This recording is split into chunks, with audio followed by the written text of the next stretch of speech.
गुरुवे नमः।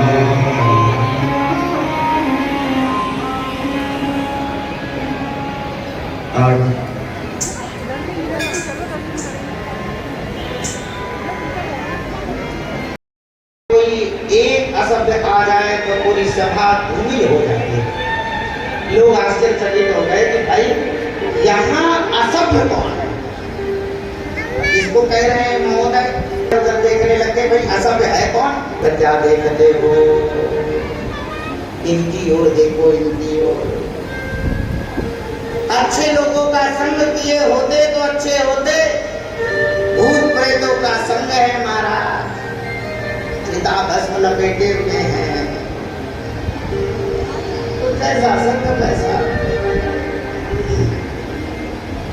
एक व्यक्ति खड़ा हो गया, उसने कहा, बोले महोदय, अध्यक्ष महोदय यह बताइए, अब जब आपको इतने ये बुरे लगते हैं, आपको इतने बुरे ये लग रहे हैं शंकर जी के लिए, भाई ये आपको शंकर जी इतने बुरे हैं तो आपने अपनी बेटी का ब्याह क्यों कर दिया इनके साथ?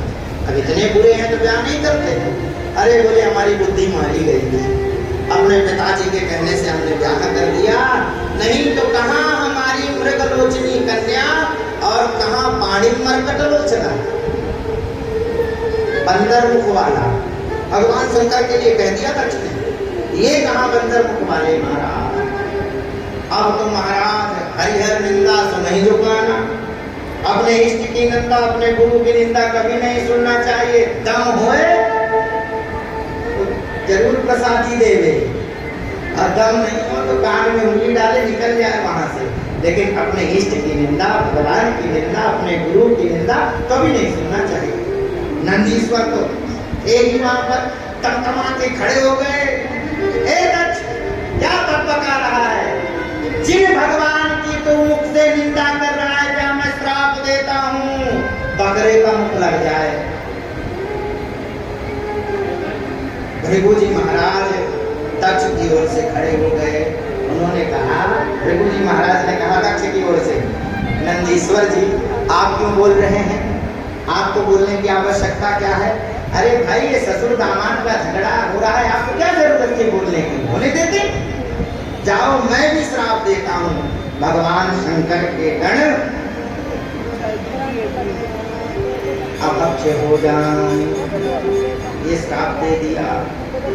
अब तो महाराज नंदीश्वर से रहा नहीं गया, नंदीश्वर ने कह दिया, जाओ मैं भी श्राप देता हूँ, तुम्हारे जैसे चाटुकार ब्राह्मण भिखमंगे हो जाए। अब तो महाराज इधर से श्राप उधर से श्राप। भगवान शंकर सोचने लगे मन ही मन, भाई ये सभ्य सभा है कि श्राप सभा है? सब दे रहे एक दूसरे को। भगवान शंकर के मन में आए गड़बड़ हो रहा है, इसलिए भगवान शंकर ने अपना दंड कमंडल त्रिशूल उठाया और हर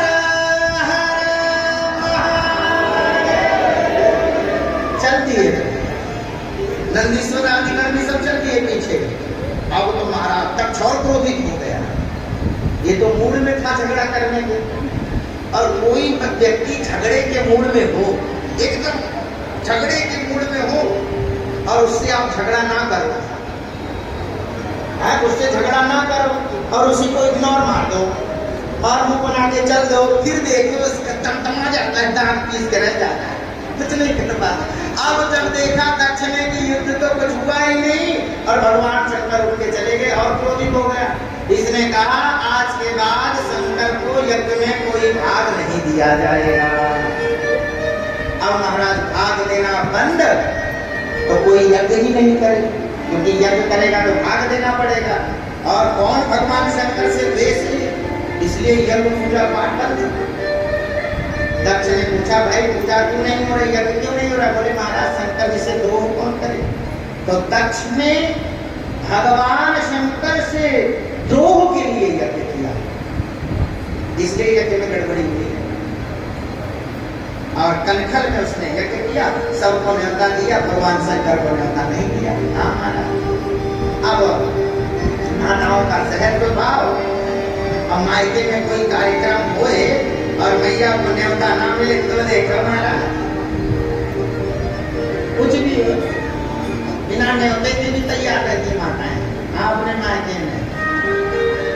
अब तो मैया सती भगवान शंकर की सेवा। भगवान शंकर ने कहा देवी क्या बात है आज इतनी सेवा की। बोले हम सतियों का काम क्या है अपने पति की सेवा। बोले देवी सेवा कुछ ज्यादा नहीं हो रही यार, कुछ सेवा ज्यादा हो रही है। आप व्यक्ति को सावधान हो जाना चाहिए।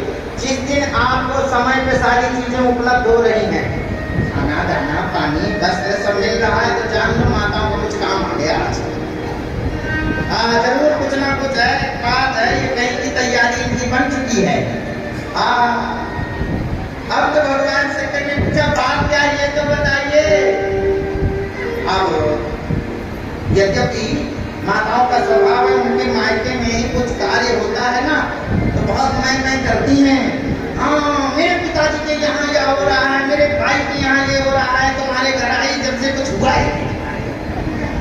कुछ धर्म कर्म ही तुम्हारे घर में ही होता है।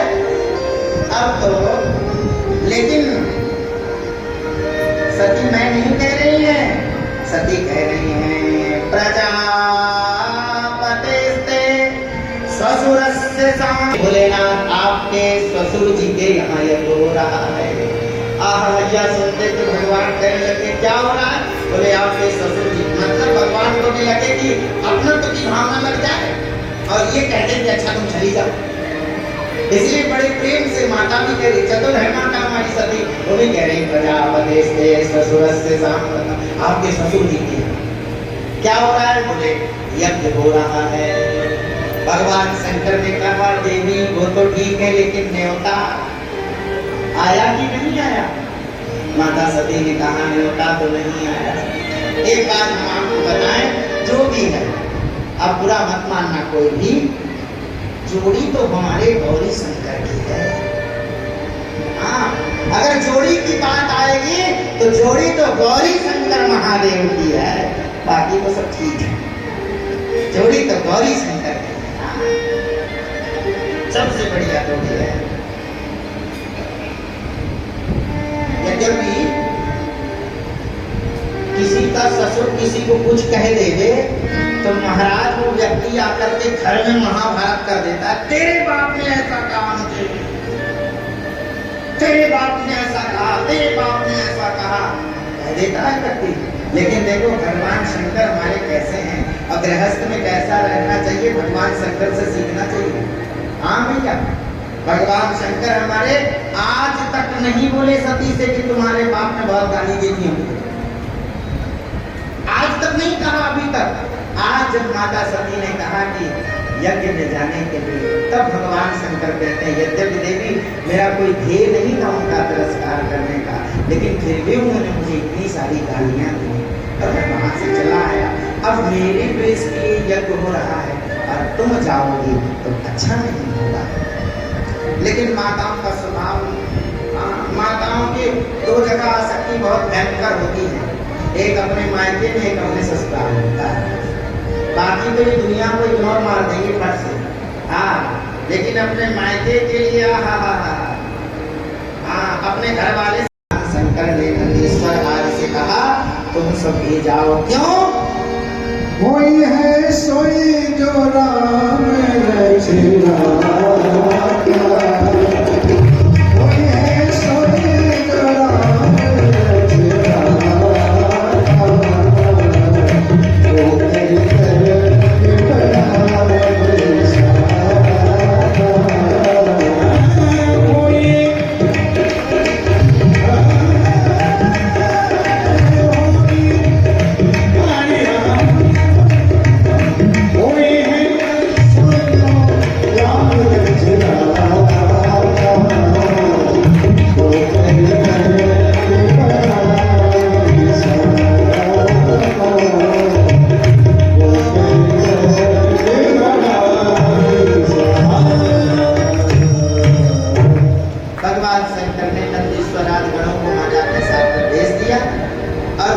वो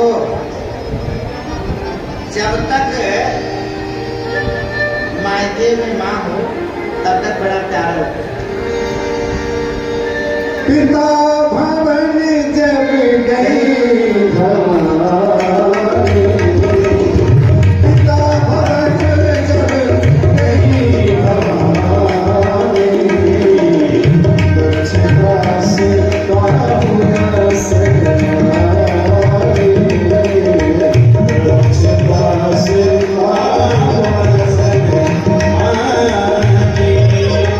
सागर गए नीक माता सागर गए नीक माता सागर गए नीक माता सागर गए नीक माता भगनी बहुत मुस्काता भगनी बहुत मुस्काता पिता भवन जय भवानी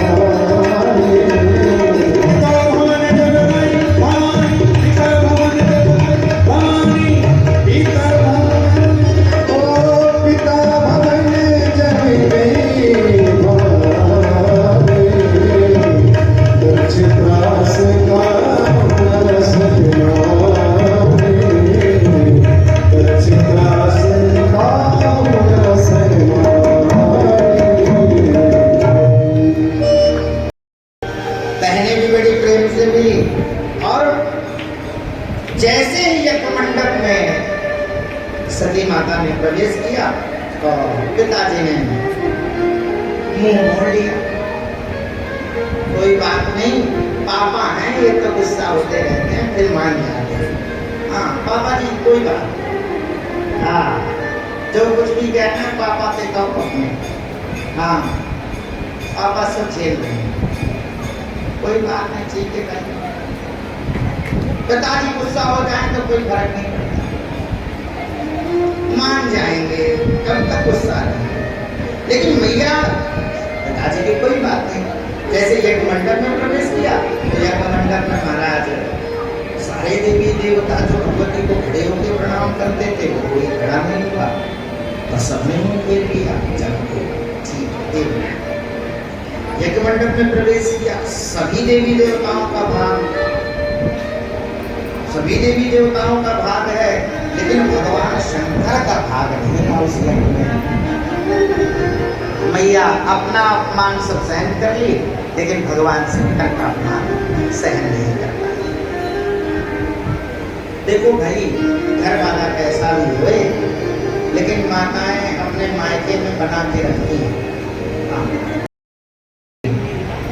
मैं यहाँ से लौट करके गई तो वो दाक्षायणी कह करके मुझे पुकारते हैं, तुम्हारे द्वारा प्रदत्त नाम मुझे लेंगे, और मैं एक शिवरोही की पुत्री हूँ। आपका तो कुछ नहीं कर सकते क्योंकि आप मेरे पिता हैं, लेकिन जो आपके द्वारा प्रदत्त शरीर है मैं इसको धारण नहीं करूंगी। और माता ने वही अपने शरीर में अग्नि प्रज्वलित कर ली और अपने देह को भस्म कर दिया। नंदीश्वर आदि गण सब आए हैं, लेकिन भृगु जी महाराज ने रक्षोघ्न मंत्र का प्रयोग करके नंदीश्वर आदि गणों को भगा दिया। जैसे ही भगवान शंकर को पता चला, भगवान शंकर क्रोधित हो गए और तत्क्षण संबंध क्या, जब सती ही नहीं तो संबंध क्या। इसलिए भगवान शंकर ने वीरभद्र को प्रकट किया। बोलो वीरभद्र भगवान की जय। वीरभद्र को प्रकट किया और श्री वीरभद्र जी महाराज चल पड़े हैं और संपूर्ण दक्ष के यज्ञ को घेर लिया है। बड़े बड़े अबलात्मा विद्याता ऋषियों को पकड़ लिया, दक्ष को भी पकड़ लिया महाराज। भृगु जी की दाढ़ी नोच दी, ऊखा देवता के दांत तोड़ दिए, मित्र की आंख फोड़ दी महाराज, और दक्ष का सर धड़ से अलग कर दिया। सारे सब चले गए। इधर सब देवता ब्रह्मा जी के पास गए, ब्रह्मा जी सब भगवान शंकर के पास गए। शंकर जी हमारे तो भोलेनाथ हैं, हाँ आप हमारे भोलेनाथ के पास चले जाइए और सबसे पहले हमारे भोलेनाथ देते हैं महाराज संसार के वस्तु पदार्थ और अपना पल्ला झाड़ते हैं जल्दी भगवान हमारे भोलेनाथ। आप कामना से कोई भगवान की पूजा शंकर जी की कर दीजिए, तुरंत वो दे देते हैं, बोले पीछा जवाब इससे। हाँ संसार के वस्तु पदार्थ दे देते हैं महाराज पहले, और आप निष्काम भक्ति में लग जाओ उनके, तो वो अपने इष्ट को दे देते हैं। शीघ्र प्रसन्न होने वाले देवता है हमारे भोलेनाथ। ब्रह्मादि देवता सब पहुंचे, भगवान शंकर प्रसन्न हुए और भृगु जी की गाड़ी वापस, उखा देवता को पृष्ठभूमि बना दिया, मित्र को कह दिया मित्र के आंख से देखो, और दक्ष के सर पर बकरे का धड़ लगा करके जोड़ दिया। दक्ष जीवित हो गया। भगवान शंकर की स्तुति करी उसने, भूयान अनुग्रह अनुभवतो, भगवान आपने हमारे ऊपर बहुत अनुग्रह किया, आपने अत्यंत हमारे ऊपर अनुग्रह किया है। भगवान इससे प्रसन्न हो गए और वही यज्ञ में भगवान नारायण प्रकट हुए। गुरु नारायण भगवान की जय। सब देवताओं ने भगवान की स्तुति करी और भगवान यज्ञ नारायण ने कहा, हे दक्ष जी और हे देवताओं, मुझ में, शंकर जी में और ब्रह्मा जी में अंतर नहीं है, हम तीनों एक ही हैं। और आज के बाद जो यज्ञ में बची हुई सामग्री है वो भगवान भोलेनाथ को दी जाएगी। इसलिए यज्ञ में जो बची हुई सामग्री है उसको संकल्प करके भगवान शंकर को प्रदान की जाती है। यज्ञ की सामग्री पूर्णाहुति होने के बाद पुनः यज्ञ में डाली नहीं जाती है, इसका विशेष ध्यान रखना चाहिए। भगवान शंकर ने कहा जोई राम सोई राम, जितना मिल जाए उतने में काम कीजिए। और शानंद भगवान निवास करने लग गए। वही माता सती कालांतर में हिमालय राजबैरा के गर्भ से पार्वती के रूप में प्रकट हुई हैं। बोलो पार्वती मैया